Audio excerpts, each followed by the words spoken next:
Bienvenue sur le podcast pour un plein épanouissement affectif et cognitif. Mon but, c'est d'interviewer des professeurs des écoles, des éducateurs Montessori, des créateurs d'écoles, enfin toutes les personnes qui cherchent à développer le plein potentiel des enfants. Parce que j'ai une mission dans la vie, c'est de changer le monde par l'éducation. Alors, c'est pas une petite mission, je suis d'accord, mais en tout cas, j'essaye de faire ma part, avec mes ateliers Montessori, mes formations en ligne et en présentiel, et bien sûr le podcast. Donc au quotidien, j'aide les enfants à développer leur plein potentiel et j'accompagne les adultes pour qu'ils puissent mettre leur talent au service des enfants. Pour ce 31e podcast, j'ai eu la chance d'échanger avec Floriane Blanchard, qui est enseignante spécialisée à dominante pédagogique, donc ce qu'on appelait avant maîtresse E. On avait discuté par téléphone il y a quelques mois, avant de savoir que j'aurais ce genre de poste sur un carton à la rentrée. Donc si vous avez envie vraiment de découvrir le travail et la posture d'une enseignante spécialisée, vous allez vous régaler avec cet échange. Floriane est passionnée par son travail et dépense beaucoup d'énergie pour pouvoir aider chaque enfant. Donc voilà, elle explique en fait dans le podcast que être enseignante spécialisée, c'est être une personne ressource. Et personne ressource pour les enseignants et pour les enfants. Ce que j'ai adoré, c'est quand elle a dit « Je déteste mettre des enfants dans des cases ». Donc ça, c'est vraiment la phrase que j'ai retenue dans le podcast. Mais il y a eu tellement de phrases intéressantes et d'idées intéressantes que voilà, je vous invite, pendant l'écoute, à écrire les phrases qui vous aussi vous ont marqué et à les partager dans les commentaires. Voilà, ça sera une écoute active du coup. Je vous laisse profiter de ce podcast, je laisse place à ma conversation avec Floriane. Bonjour Floriane. Bonjour Céline. Je suis contente de t'avoir sur le podcast aujourd'hui. On avait eu l'occasion d'échanger il y a quelques mois et voilà, ça y est, c'est aujourd'hui le grand jour. Officiel. Est-ce que tu veux bien commencer par nous parler un petit peu de ton parcours et de ton parcours et en même temps, si tu peux, de la posture d'une maîtresse, je crois qu'il ne faut plus dire maîtresse, mais enseignante spécialisée à dominante pédagogique. Oui, on va dire qu'on essaye de faire attention aux mots parce que ça va vite et puis maître E n'avait pas forcément de signification. Donc là, on voit vraiment l'aspect pédagogique de notre métier qui est vraiment présent. Donc, je m'appelle Floriane, je suis enseignante maintenant depuis un peu plus de 10 ans. Ce qui m'a amenée à aller sur un poste d'enseignante spécialisée, c'est que j'ai eu la chance d'abord d'être suppléante. Donc, c'est une enseignante qui n'a pas le diplôme et qui remplace en fait des enseignants titulaires. J'ai eu la chance qu'on me propose une suppléance sur un dispositif Ulysse. Donc j'ai eu le plaisir de travailler avec des enfants en situation de handicap et ça a été une véritable révélation pour moi. J'ai vraiment adoré ces 2 ans et demi. J'avais une super collègue qui m'a beaucoup apporté aussi. Et lorsque j'ai eu le concours, j'ai postulé sur un poste d'enseignante spécialisée dominante pédagogique. Pour aller voir un petit peu plus loin, pour avoir la chance de me former aussi, pour accompagner des élèves en grande difficulté scolaire. Donc, au niveau de la posture d'un enseignant spécialisé à dominante pédagogique, je dirais que le plus important, c'est d'être dans le questionnement. C'est les stratégies et le questionnement. Arriver à faire apparaître à l'élève son cheminement de pensée, et donc l'aider à inhiber on va dire les mauvaises réponses et à aller plus loin dans ce qu'il a en lui, ses potentiels en fait. Vraiment être à la base de l'analyse de ses besoins et développer ses potentialités tout en accompagnant les équipes. On a un rôle important à jouer en tant que personne ressource. C'est vers nous qu'on se tourne justement pour le côté spécialisé par rapport aux troubles des apprentissages souvent. Quelles adaptations mettre en place, quelle différenciation montrer. On nous montre par exemple un travail d'élève, on nous dit qu'est-ce qu'on fait de ça ou qu'est-ce qu'on peut mettre en place pour aider cet élève. Donc on va proposer des choses en sachant que ça dépend vraiment. Il faut que l'enseignante ça lui parle, ou l'enseignant que ça lui parle, il faut les accompagner au départ parce que c'est pas forcément un pas qui est toujours évident à passer quand on se sent pas formé et pas n'a pas les billes pour différencier notre enseignement et trouver d'autres entrées, d'autres modalités. Donc c'est vraiment, on est vraiment dans la dans le co-partage, dans la co-analyse. Et donc ça demande du temps parce que souvent on a plusieurs écoles, plusieurs équipes avec des personnalités différentes. Donc trouver le temps pour avoir cette analyse commune, mettre en place des choses, ça c'est pas forcément évident.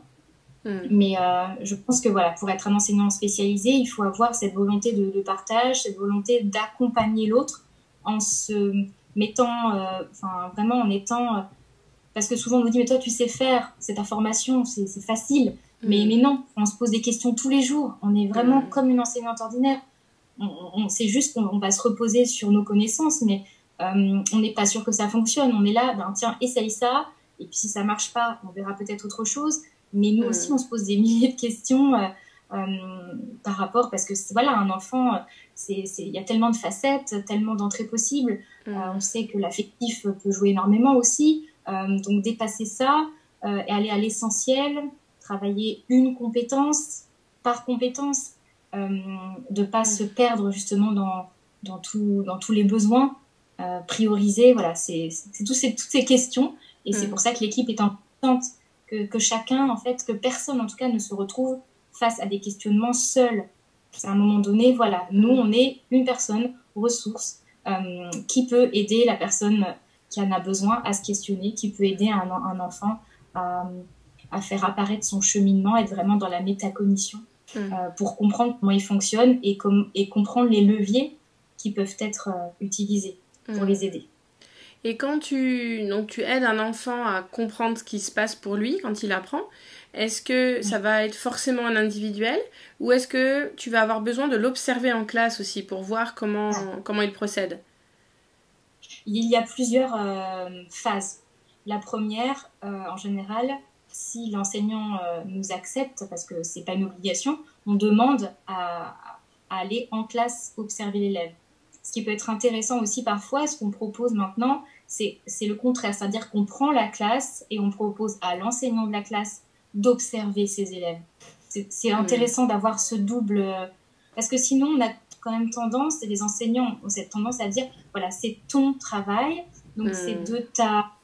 Et donc, ils attendent un peu comme une recette de notre part, mais on aura beau donner, entre guillemets, la meilleure recette...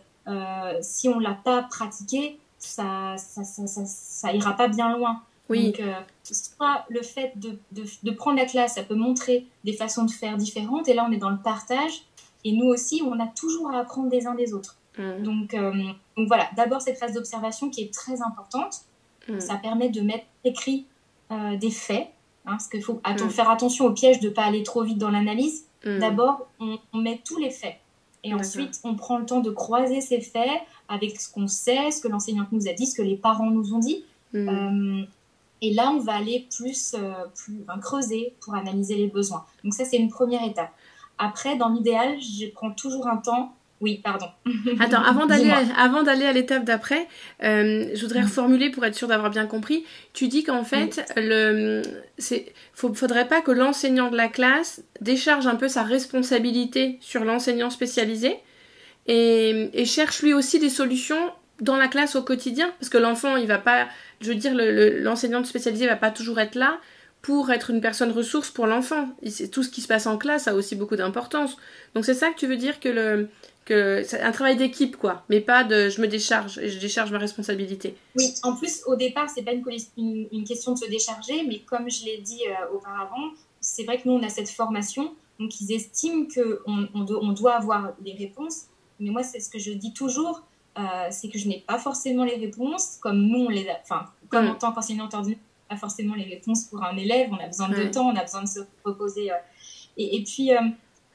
je déteste mettre des enfants dans des cases aussi, donc j'ai du mal à dire il est comme ça, parce qu'il a tel trouble il faut faire ça. J'ai vraiment besoin d'apprendre à connaître l'enfant, à voir comment il fonctionne, et c'est vraiment ça qui va être enrichissant, et d'avoir le regard bien sûr de l'enseignante, parce que souvent le problème c'est que comme l'enseignante de la classe, elle a ses 30 élèves, avec cet élève qui va lui poser question, lui poser problème, va la mettre en difficulté, elle va avoir émotionnellement, ça va créer quelque chose. Je ne sais pas répondre aux besoins de cet élève. C'est difficile en tant qu'enseignante ordinaire quand on sent qu'on n'a pas ces réponses. Et en sachant que nous, on arrive, on nous demande de les avoir. Mais je leur dis, hélas, je ne les ai pas forcément et ça va être du test. Ça va être, on va co-construire les choses au fur et à mesure. Et puis, peut-être qu'on se plantera, mais au moins, on n'est pas toute seule, on est tout seul face à cela. Et puis après, il y a des spécialistes aussi. Il faut pouvoir orienter les familles vers des spécialistes. Quand nous, à un moment donné, on sent qu'il y a un pan, par exemple, psychologique qui est tellement fort que l'enfant n'est pas en capacité d'apprendre. Et donc, on aura beau déployer différents stratagèmes où l'enfant ne sera pas apte à s'en emparer. Oui, et tu parlais de l'observation avant de partir sur la suite. Oui. L'observation, c'est quelque chose qui était très fort pour Maria Montessori, tu sais, d'observer vraiment les enfants. Toute sa méthode, j'aime pas le mot méthode, mais toute sa méthode pédagogique, elle l'a fondée par l'observation. Donc là, c'est ce que tu disais, j'ai l'impression que tu vas passer du temps à observer chaque enfant avant de proposer, d'essayer de mettre des choses en place. C'est bien ça? Il faut en effet, ce temps est important. Au départ, quand je n'étais pas formée, je ne prenais pas forcément ce temps en classe. C'est-à-dire que je prenais un temps individuel quand je le pouvais, d'évaluation, où je voyais l'élève fonctionner sur un travail que je lui proposais et où j'avais la chance de pouvoir le questionner en direct sur sa méthodologie, sur ses stratégies, sur ce qu'il pensait avant, comment. Et donc, c'était quand même très intéressant. Mais je trouve qu'aller dans les classes, c'est essentiel. Maintenant, je ne ferai... c'est vraiment... Alors après, le problème, c'est que, comme je l'ai dit, l'enseignante n'est pas toujours d'accord pour ouvrir ses portes. Donc, je ne forcerai jamais une collègue je l'obligerai jamais à faire une observation. Mais c'est vrai que j'ai constaté que quand l'enseignante ouvre sa porte pour ce genre de co-travail, ça va aller beaucoup plus vite dans la remédiation, puisqu'on est vraiment sur du partenariat. Et donc, ça sera de toute façon plus efficace. D'accord. Donc, je t'ai un peu coupé pour rebondir, pour être sûre d'avoir bien compris. Et du coup, donc après cette étape-là, je crois que tu allais partir sur les besoins de l'enfant. Oui, en fait, je prends dans l'idéal, comme toujours l'emploi du temps n'est pas extensible, donc on fait un petit peu comme on peut. Parfois, c'est un peu à la chaîne, parce qu'on a un emploi du temps qui est fixe et souvent, on a plusieurs écoles, donc on va d'une école à l'autre, donc c'est compliqué. Mais dans l'idéal, j'évalue chaque élève individuellement. En fonction, j'essaye de trouver un axe, parce que sinon, on peut observer des millions de choses. Donc, vraiment, je me mets d'accord avec l'enseignante pour cibler un domaine, au moins. Et après, dans ce domaine, je vais aller essayer de comprendre comment il fonctionne, où il en est. Et après, ça va m'aider non seulement moi à faire mon projet d'aide et mon projet de groupe ensuite, et après, ça va aussi m'aider dans l'accompagnement de ma collègue pour lui proposer des ressources ou, dans l'idéal, du co-enseignement. D'accord. Donc, pour rédiger ton projet d'aide, tu vas lui proposer à un enfant des évaluations dans un domaine. Donc, par exemple, le domaine pour toi, ça va être quoi? Mathématiques, langage, écriture, voilà. Est-ce que, sans citer de prénom évidemment, mais est-ce que tu aurais un exemple en tête pour donner un exemple concret? Donc, choisir un enfant et apporter aux auditeurs un exemple concret, que ce soit en mathématiques ou un autre, sur un autre domaine. Alors, j'essaye... Par exemple, en CP-CE1, ce que je fais souvent comme évaluation, je me base sur le médial. C'est quelque chose qui existe depuis très longtemps. C'est justement un moniteur d'évaluation de la lecture et du langage écrit qui a été créé par Ouzoulias. Et donc, je m'en suis servi de base de travail parce que ça permet de tester des choses qui nous paraissent évidentes, mais qui ne sont pas pour des jeunes apprentis lecteurs. Comme par exemple le fait de leur donner une phrase à l'oral et de leur montrer différentes phrases qui ressemblent à la phrase qu'on a dite. Une phrase par exemple très courte, par exemple je vais dire maman m'a autorisé à regarder la télévision, et dans les phrases que je propose on a la télévision, maman m'a demandé de regarder, et donc l'élève va devoir indiquer la phrase qu'il semble que je viens de dire. Donc c'est le rapport entre le mot et le mot, l'écrit qui code le langage. Et c'est plein de petites choses comme ça, des petites nuances qui sont importantes et qui peuvent handicaper un élève dans son rapport à la lecture ou à l'écrit. Donc, je vais aller... donc, je me base sur son travail et puis, au fur et à mesure de mes évaluations, j'ai approfondi et j'ai vu les manques, ne serait-ce que la connaissance des lettres, le nom des lettres et leur bruit. Ça va les handicaper pour l'écrit. Et du coup, le fait de cibler, de se dire finalement, il n'y a pas tant de lettres qui manquent ou de sons qui ne sont pas connus. Donc, on va pouvoir créer des petits ateliers et ça va être de l'ordre de la classe. Ou qui pourra faire en autonomie pour développer ça. Et moi, j'irai plus sur les stratégies de lecture-compréhension, par exemple, ou ne serait-ce que les stratégies d'encodage. C'est-à-dire que j'entends un phonème, combien je pense qu'il y a de phonèmes dans ce mot, est-ce que je vais passer par des jetons pour les visualiser. Je vais tester plusieurs choses pour pouvoir vraiment comprendre là où sont les besoins. Et après, ça va m'aider à croiser avec d'autres élèves qui ont peut-être les mêmes besoins pour aller vers un projet groupe motivant qui leur permette d'acquérir la compétence. Oui, c'était ça que je voulais te demander. J'ai marqué projet de groupe parce que du coup, si tu évalues plusieurs enfants, il est possible que si, je sais pas, tu évalues 10 enfants, il est possible que ces 10 enfants aient des besoins et des difficultés complètement différentes. Mais donc dans ce cas-là, tu travailles avec eux en individuel ou tu travailles avec eux en groupe que s'ils ont les mêmes besoins? On va dire qu'en général, il y a toujours un besoin qui se croise. On va essayer de faire en sorte... Après, ça va être de la différenciation, comme tout enseignant. C'est-à-dire que j'ai un projet qui traite de compétences, mais souvent, c'est la compétence cœur de cible. Mais cette compétence cœur de cible, elle nécessite d'autres entrées. Donc, par un projet, j'arrive à travailler différentes choses, mais qui visent quand même la même compétence. Et ça va permettre de développer...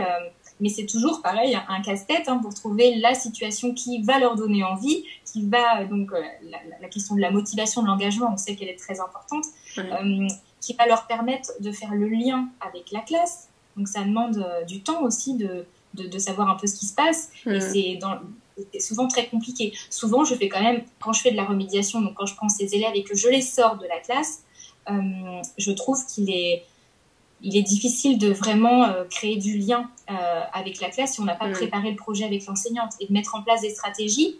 Ils s'en emparent, mais ils vont pas forcément les réutiliser avec l'enseignante de la classe parce que elle n'a pas les mêmes mots, et c'est là où c'est très important d'aller plus. Du coup, pour moi maintenant, c'est encore très difficile à mettre en place parce que on a justement cette idée du maître E qui sort les élèves de la classe. Mais pour moi, l'idéal, c'est de faire changer les pratiques au cœur de la classe. Et donc et c'est en étant avec les enseignantes, en réfléchissant ensemble à rendre le plus accessible possible la séance, en co-préparant ensemble ces stratégies justement, en les illustrant, en les incarnant, qu'on va faire bouger les choses. Ah ouais, c'est très intéressant ça. Quand tu dis faire changer les pratiques des enseignants, j'ai un exemple qui m'est venu en tête. On sait que la cohérence est importante. Et si, par exemple, pour unité, dizaines, centaines, milliers, s'il y a une couleur en CP, une autre couleur en CE1, encore une autre en CE2, on sait que là, les enfants, on les a perdus. C'est le problème que je rencontre souvent avec les enfants que j'accueille pendant mes ateliers. Tu vois, ils viennent de différentes écoles, différentes classes, et il y a il n'y a pas de cohérence. Tu vois, les couleurs changent tout le temps.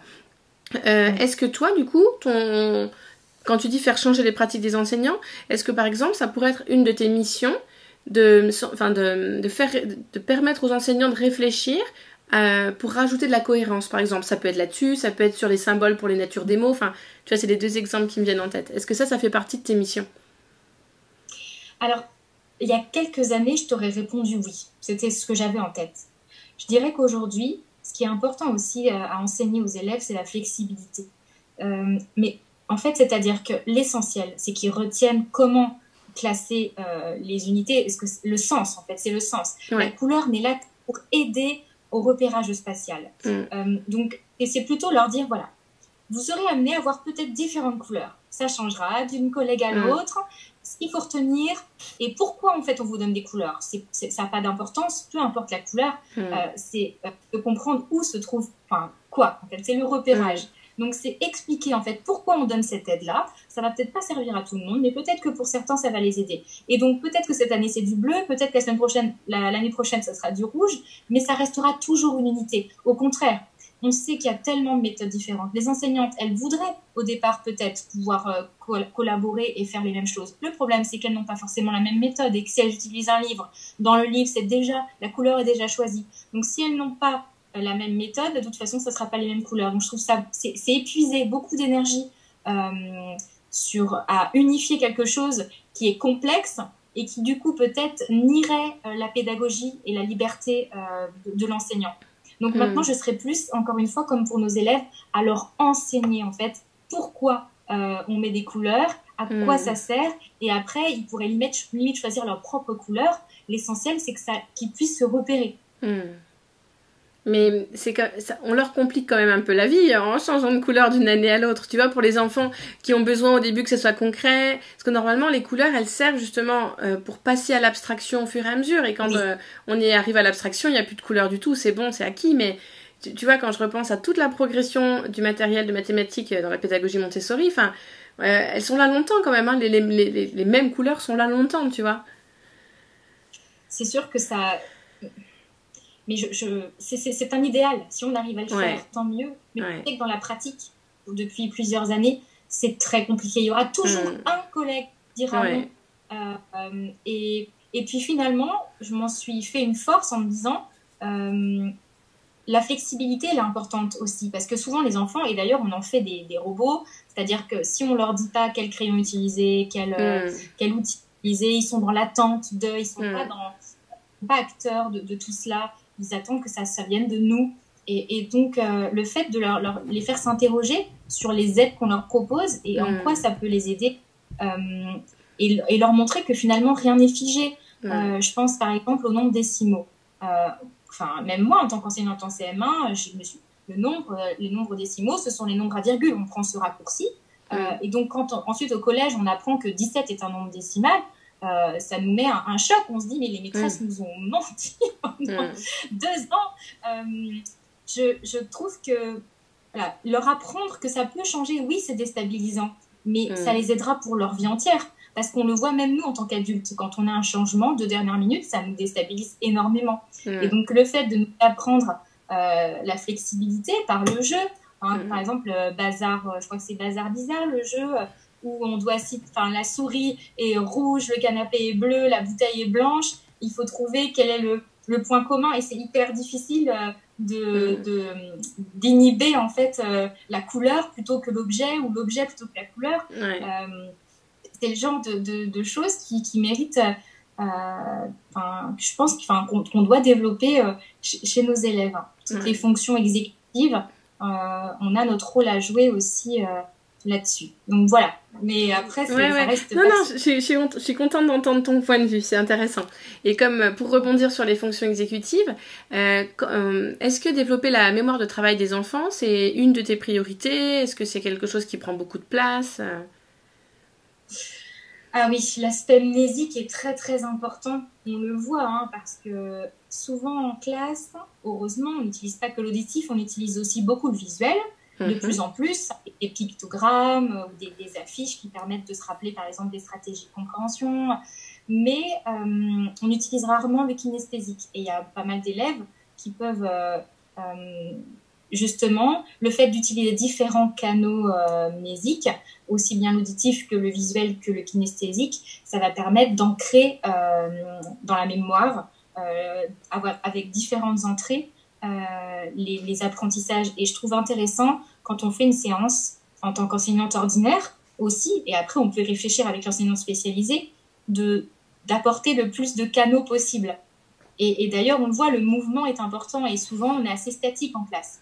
Et je sais que je propose souvent comme autre entrée, du coup, cet aspect kinesthésique et en mouvement, parce que c'est ce qui est le plus compliqué à mettre en place, en tout cas le plus compliqué, pas forcément le plus compliqué, oui c'est vrai que ça fait peut-être un peu plus de bruit, que ça peut un peu les exciter, mais souvent ça rend aussi les choses plus ludiques, et puis ça fait parler le corps, et on sait que c'est aussi la mémoire du corps, elle est importante, donc oui, la mémoire de travail,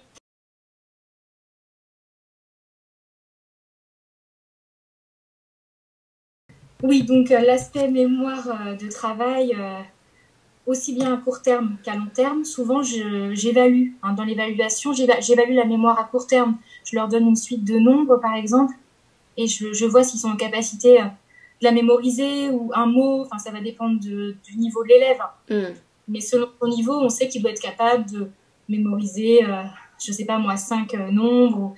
Et donc, ça va me permettre d'avoir une idée de sa façon de mémoriser aussi, c'est important. Ça, on l'a fait en formation. On nous a, je crois, lu un texte et après, en nous disant qu'il fallait mémoriser le plus de choses possible. Et donc, c'était intéressant de voir chaque personne dire comment il avait retenu. Ça lui avait fait penser, soit c'était par des liens, soit c'était par le bruit. Enfin voilà, c'est vraiment très intéressant de se poser des questions sur notre manière de mémoriser et ce qui nous parle le plus, notamment par exemple pour l'apprentissage de l'orthographe. Quand les élèves sont souvent un peu démunis, on leur demande de copier. Alors pour le coup, c'est une entrée kinesthésique de copier les mots. Mais le problème, c'est que c'est de la kinesthésie. C'est comme quand on conduit une voiture sur un chemin qu'on connaît déjà. On ne réfléchit pas vraiment à retenir le mouvement. On est sur on produit quelque chose, mais on n'est pas à retenir le geste parce qu'on ne le fait pas en grand, parce que c'est quelque chose qu'on fait régulièrement. Donc, le fait de pouvoir réfléchir par exemple, à illustrer le mot ou à le visualiser dans sa tête, c'est des petites étapes. Et souvent, c'est là où je vais être personne ressource pour mes collègues.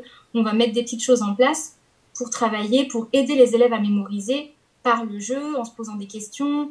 Il y a le dé, c'est le dé mauve. Je ne sais plus, c'est Samy. Je ne sais plus la référence. Et c'est un dé pour justement mémoriser les mots. Donc, tu as... épelle le mot à l'endroit, épelle le mot à l'envers, donne le nombre de voyelles, donne le nombre de consonnes. Et donc là, on va avoir un besoin de photographier le mot et de le garder en mémoire. Donc, et tout ça par le jeu. Donc, en général, ça marche bien. Ah, c'est marrant, j'ai découvert ce dé là il y a pas longtemps et je me suis dit mais en fait je peux prendre un dé classique et dire un petit point on fait ça, 2 petits points on fait ça, tu sais... avec comme un code en fait, et du coup ça marche aussi, tu vois, si on sait qu'il y a 2 petits points on doit épeler le mot à l'endroit, 3 petits points on l'épelle à l'envers. C'est ça. Pour des plus grands, ou alors ça peut être après t'en fais un gros, enfin parce qu'en plus je sais pas qui t'a vu la référence, moi je peux te l'envoyer si tu veux d'ailleurs. Moi je l'ai imprimé, j'ai trouvé le modèle déjà créé, et c'est vrai que c'est pour des plus jeunes, par exemple à partir du CE1, ça peut être pas mal d'avoir directement les choses écrites et après aller vers le D, mais oui, il y a plein de possibles. Et pour le coup, ma collègue est super contente de les investir comme ça sur la mémorisation des mots, en faisant des ateliers. Ouais. Et ça, tu as vraiment vu une différence? Ça aide vraiment les enfants à mémoriser l'orthographe des mots? Disons que ça rend, pour eux, en fait, ça rend les choses ludiques. Ouais. Et ça, parce qu'ils étaient assez passifs, on me demande de copier 5 fois mes mots. Voilà, c'est ma corvée, entre guillemets, du soir. Ouais. Alors que là, le but, normalement, nous, c'est ce qu'on nous a appris en formation. Oui, les devoirs, il peut y en avoir, mais c'est simplement pour faire le lien avec les familles et puis essayer d'entraîner, parce qu'on sait qu'il faut la répétition pour que ça fonctionne. Ouais. Mais normalement, on devrait apprendre les mots en classe. Ouais. Donc, ce travail-là, il doit être fait en classe.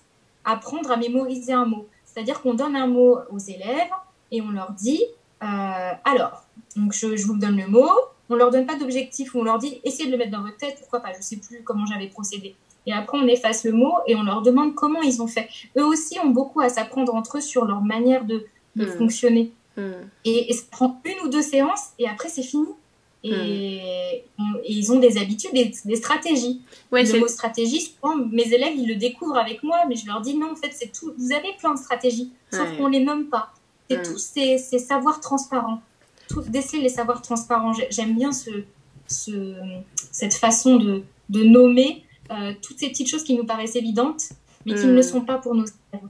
Et nous, on a vraiment ce rôle à jouer pour leur dire, mais en fait, ça, c'est pas du tout évident pour eux.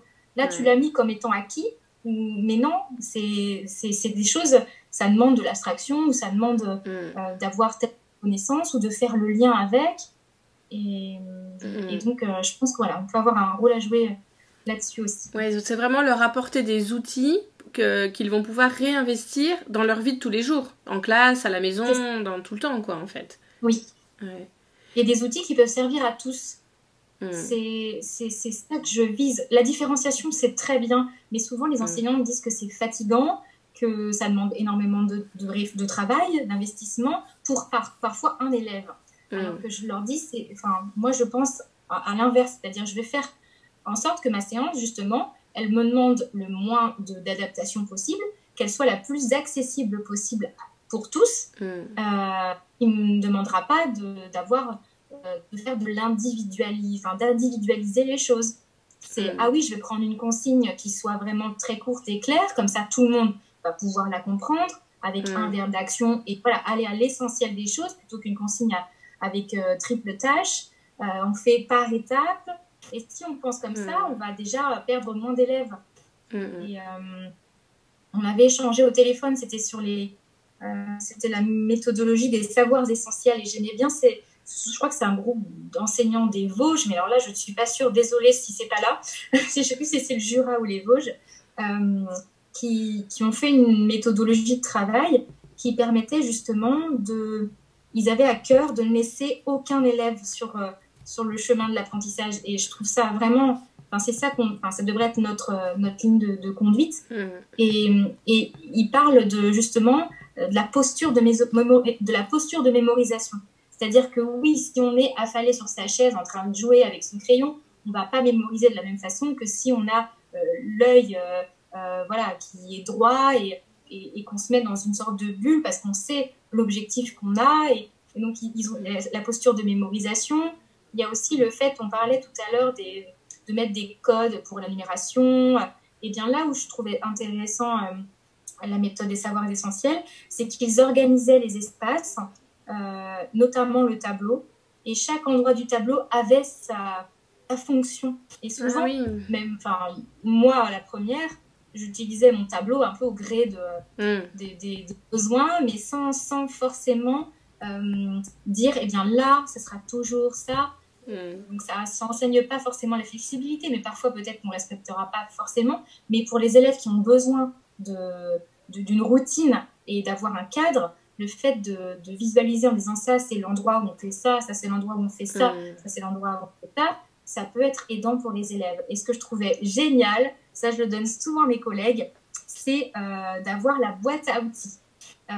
C'est-à-dire tu prends une boîte, tu mets de la pâte à fixe. Maintenant avec les TBI, tu peux faire ça sur ton TBI, mais tu as un endroit du tableau où à chaque fois que tu vas faire une activité, pendant que tu expliques, tu pâte à fixe au tableau, vous aurez besoin d'un crayon de papier, d'une équerre, d'une règle.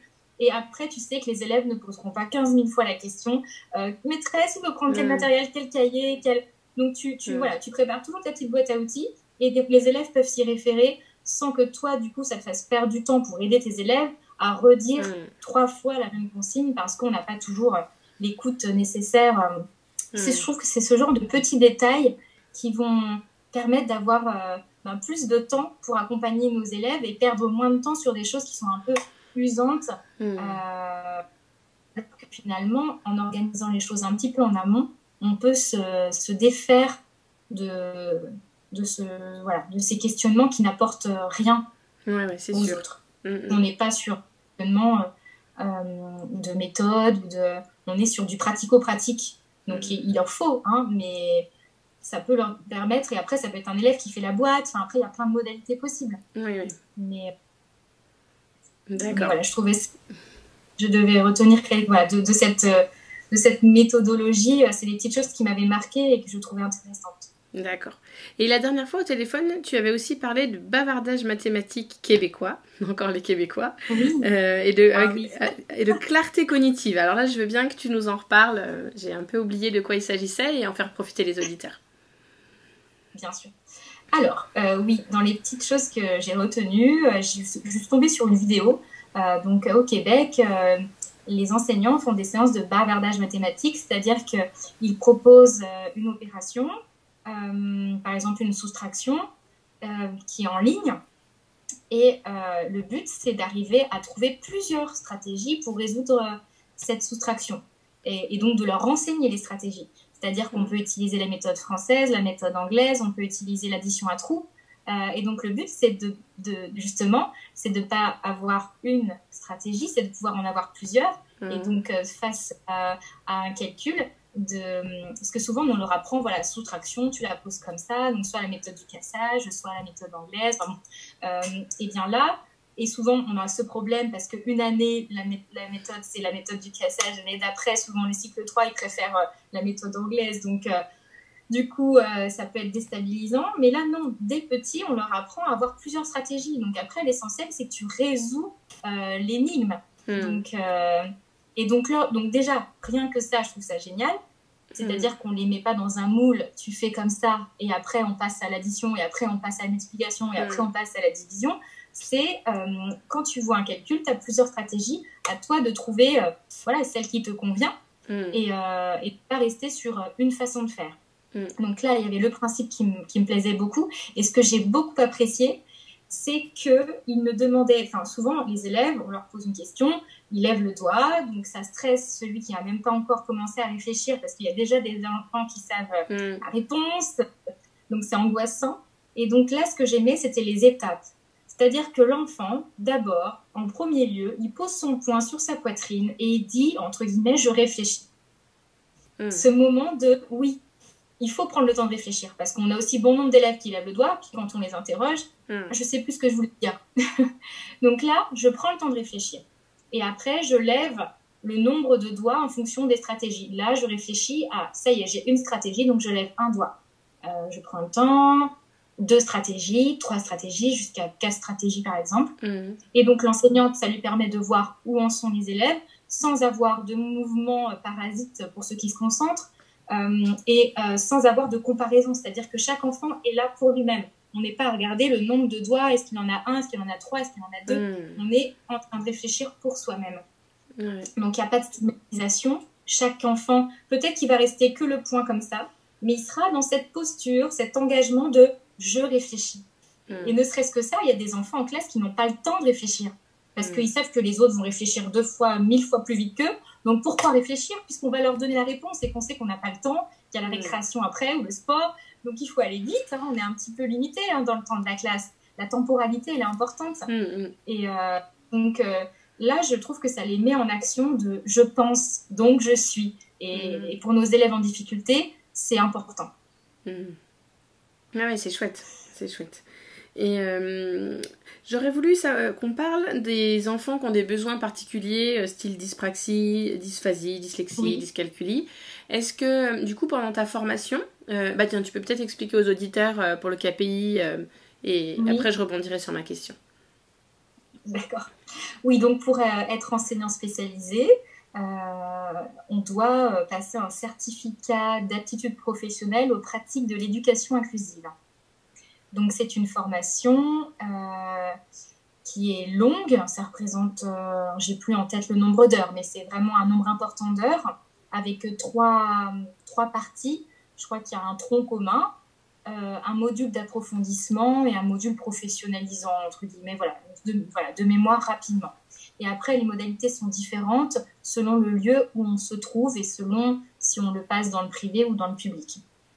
Pour ma part, la formation était par morceaux de 3 semaines où je partais souvent donc loin de mon domicile parce que souvent les formations sont dans des grandes villes comme Lyon, Paris, Toulouse, Lille, donc on ne sait pas sur quel centre on va se retrouver. Et donc on fait 3 semaines de formation, 3 semaines en classe, 3 semaines de formation, 3 semaines à l'école. Mais dans le public, ça peut être du 2 jours, 2 jours. 2 jours, je suis dans les écoles et 2 jours, je suis en formation dans ma ville parce qu'ils ont plus de centres de formation que dans le privé. Et donc, en fonction du poste qui va nous être sur lequel nous sommes nommés, on aura peut-être le même tronc commun, mais après, on aura les modules d'approfondissement en fonction du poste. Donc, soit si on est sur un dispositif Ulysse, si on est sur une SECPA, si on travaille dans un IME, il y aura différents modules en fonction de notre spécificité. D'accord. Donc l'abréviation, on dit KPI, hein, c'est bien ça? Oui, KPI, Voilà. c'est ça. Et donc pendant ta formation, est-ce qu'on vous a donné des pistes, enfin des outils pour aider les enfants qui ont les 10 quelque chose? Alors, en termes d'outils, souvent, on a eu la chance d'avoir des orthophonistes qui sont intervenus pour nous expliquer déjà médicalement ce que pouvaient être ces troubles, ce que ça pouvait, quels étaient les, entre guillemets, les symptômes visibles ou les potentiels, indices, en sachant que nous ne sommes en aucun cas aptes à diagnostiquer quoi que ce soit. On ne peut que orienter les familles par rapport à ce qu'on a pu observer, dire qu'il y a peut-être un besoin d'un bilan. Mais après, en termes d'outils, voilà, je pense que ça dépend vraiment des enfants. Donc, on n'a pas eu d'outils en tant que tel. On a plutôt eu, en termes d'analyse et en termes médicalement, qu'est-ce que c'est pour mettre des mots sur ces troubles qui peuvent être un petit peu, pareil, invisibles par rapport à d'autres handicaps qui sont plus visibles. Donc là, ces troubles étant assez invisibles, c'est important d'être formé médicalement, entre guillemets, pour pouvoir répondre à nos collègues sur leurs interrogations et les orienter en fonction de ce qu'elles nous donnent à voir de cet enfant, plus vers un psychomotricien ou un ergothérapeute ou un orthophoniste ou un neuropsy.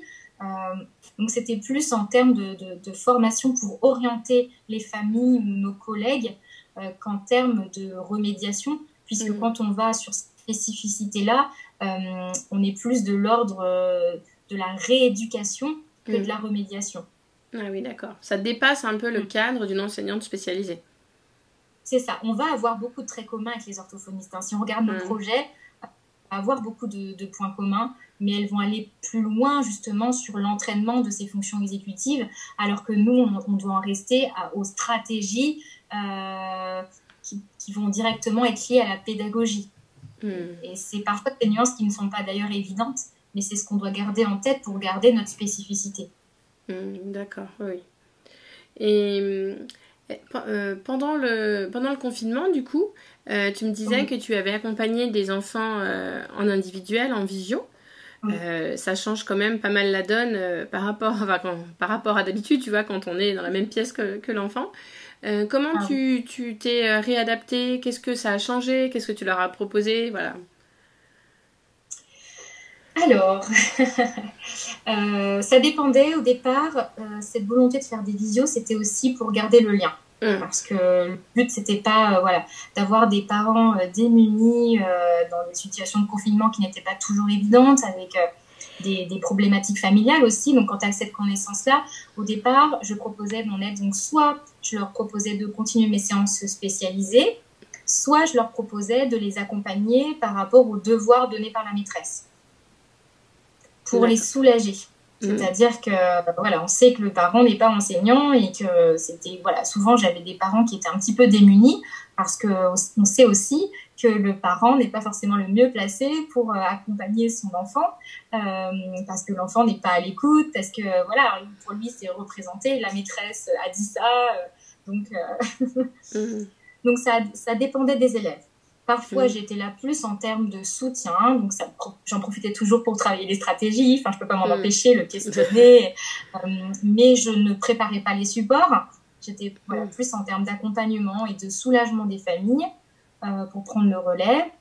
Et puis parfois, pour mes élèves dont je te parlais, mes élèves CE1 qui ne sont pas encore entrés dans la lecture complètement, là, j'allais sur des projets. Donc, par exemple, pour un des élèves, on a fait un projet de mise en voie d'un album pour les maternelles. Comme les enfants fonctionnaient sur Padlet, du coup, je l'ai motivé par ce projet à prendre confiance en lui et à mettre en voie un petit album, Le Petit Poisson Blanc, pour les élèves de maternelle. Donc, comme ça, on avait vraiment un projet. J'aime beaucoup travailler en projet. Et là, ça permettait d'avoir du concret. Il était super fier de voir que son histoire était sur le Padlet des petites sections. que voilà, ma fille qui est en petite section connaissait l'histoire par cœur. Donc c'était un beau projet valorisant. Et sinon, après, ça va être, voilà, pareil, la posture. Là, on va se mettre dans une posture de travail. Alors oui, tu es dans ton salon, oui, tu es en pyjama, mais la maîtresse, voilà, Floriane est là, donc on se met dans une posture de travail, on se met dans une bulle. Quel est ton objectif? Ton objectif, c'est de pouvoir lire plus facilement, de ne pas être bloqué par les sons complexes, par exemple, et après, revoir avec lui. Alors, tu te rappelles comment on mémorise le « on ». Donc, on essaye différentes entrées, soit le kinesthésique avec les gestes Borel-Misoni, soit avec les sons couleurs, soit j'ai découvert une autre technique d'une orthophoniste avec, pareil, c'est le « on » de ongle, il faut mémoriser la main, et en fait, on dessine le « on » sur les doigts. Il y a plusieurs entrées, à lui de choisir celle qui lui parle le plus, de trouver son référent, et après de pouvoir s'entraîner sur des syllabes, sur des mots, aller vers la phrase, et après toujours avec l'encodage, c'est-à-dire à un moment donné, on va le mémoriser en encodant, en choisissant un mot, toujours en les rendant un petit peu acteurs aussi des choses. Tu vas choisir un mot, tu travailles la compréhension, je vais lui écrire une phrase qui ne veut rien dire, et de me dire pourquoi ça veut rien dire, qu'est-ce qui changerait comme mot, des petites choses comme ça. Quand même, on reste sur du ludique pour pouvoir garder l'élève focalisé 45 minutes. Ouais. D'accord, ouais, c'est super intéressant. C'est génial. Écoute, merci beaucoup Floriane. Avant de te poser les 3 dernières questions habituelles, est-ce que tu aimerais rajouter quelque chose que j'aurais oublié Non. Il y aurait tellement de choses à dire, je crois que non. Oui. On a déjà Faut pas que le podcast dure 3 heures, parce que déjà, souvent on me dit 1 heure c'est long, mais moi je peux pas faire plus court qu'1 heure, tu vois, sinon tu creuses pas vraiment les sujets, si je faisais des interviews de 20 minutes. Donc je vais pas en rajouter D'accord, chers auditeurs. D'accord. Alors, est-ce que tu aurais une citation à nous partager? Alors, j'avais juste retenu cette phrase, donc c'était pour la semaine des enseignants au Québec, et ça m'avait interpellée, donc je l'ai mémorisée. Après, on a plein d'autres, mais elles sont plus longues, et elles concernaient plus l'éducation inclusive. Ce que j'avais aimé, c'était Corinne Mérini qui avait dit que justement l'éducation inclusive, ça doit être la boussole qui doit guider nos pratiques. Donc j'aimais bien l'image, moi je suis visuelle, donc cette image de boussole, ça m'avait plu. Et donc, pour la semaine des enseignants au Québec, c'était l'enseignant est une personne qui nourrit les esprits, réconforte les cœurs et insuffle des rêves. Et je trouvais que ça montrait les différents... Voilà, on n'est pas simplement un médiateur des savoirs, on est aussi un humain, un être humain en construction. Et donc, on peut aider l'élève à développer ses potentialités et tout ce qui réfère à l'empathie, tout ce qui réfère aussi au bien-être, comme on voit maintenant avec la tendance des neurosciences, tout ce qui porte à la méditation, sophrologie. C'est vrai que ce sont des tendances, mais ça devrait être ancré dans nos pratiques parce qu'on sait que l'enfant apprend que s'il est engagé activement, que si il a suffisamment bu au niveau des besoins. On sait que c'est important de boire, par exemple, pour notre cerveau. Donc, c'est leur donner tous ces petits gestes-là pour comprendre quel est leur rôle. Ils ont un métier d'élève. Et donc, c'est pas simplement je vous donne ces savoirs, je vous les transmets. C'est non, on les construit ensemble et à quoi ça va nous servir. Et pour ça, il faut être en capacité d'être là et d'être à l'écoute. Et je pense que tout, voilà, c'est la polyvalence de notre métier qui est aussi intéressante. Ouais, c'est chouette. Et est-ce qu'il y a un livre que tu aurais lu dernièrement, ou même si c'est il y a plusieurs années, qui t'aurait marqué et que tu aimerais partager? Je dirais que les livres que je trouve bien pour tous, ce sont tous les livres sans idée pour les élèves dyslexiques, dyspraxiques, avec troubles de l'attention. Je trouve qu'ils sont très bien faits. En fait, chacun peut y prendre quelques idées. C'est ce que j'aime dans ces livres-là. C'est qu'ils sont scientifiquement, déjà, je trouve, ils résument parfaitement les choses. On a une idée claire de ce que sont ces troubles en peu de pages avec...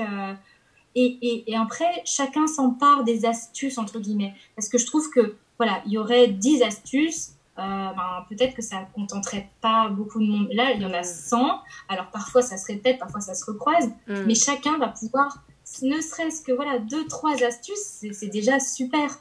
Et le fait d'en proposer plein, eh bien, chacun va pouvoir aller piocher là où il se reconnaît. Et donc, moi, ça m'a beaucoup aidée, par exemple, pour mon questionnement. Ce sont pareil, encore une fois, des nuances, mais le fait de se dire, plutôt que de dire « est-ce que tu as réussi ?», de dire « qu'est-ce que tu penses avoir réussi ?» Et là, on est plus... encore ça paraît être des nuances, mais on va mettre l'enfant dans un véritable questionnement. Et je trouve que ça s'apprend. Et ça devrait être vraiment une priorité. Je ne sais plus, pareil, dans les citations, il y a quelqu'un qui dit qu'en gros, un enseignant qui ne pose pas de questions est un mauvais enseignant, entre guillemets. On doit amener l'enfant à se poser des questions. Et donc voilà, je trouve ça super intéressant. Et je trouve que dans ces livres-là, j'ai retenu au moins des choses précises. C'était concret. D'accord. Et on va terminer avec un coup de cœur ou un coup de gueule. C'est difficile, ça. Oui. Partager entre deux choses. Le coup de cœur, ça serait plus quand j'ai découvert un petit peu justement la conception universelle d'apprentissage, avec le fait de rendre le plus accessible possible une séance. Je me suis dit, waouh, c'est une façon autre de voir les choses et c'est très intéressant. Et après, le coup de gueule, ça serait dans la réalité, on en est loin. Encore une fois, chaque jour, même pour moi, c'est un combat de faire comprendre la différence et que la différence est une richesse et qu'il faut que ces enfants, ils nous aident à mieux enseigner. Et voilà, j'aimerais que ça soit plus ancré. D'accord. On peut le tenter. Eh ben, merci beaucoup pour ce bel échange. Merci à toi, Céline. Je pense que ce podcast vous aura permis de découvrir la posture d'un enseignant spécialisé à dominante pédagogique. Et si vous avez des questions, des commentaires, des suggestions, n'hésitez pas à les laisser dans les commentaires. Et pour soutenir le podcast, je compte sur vous pour le partager autour de vous. Et je vous dis à vendredi prochain.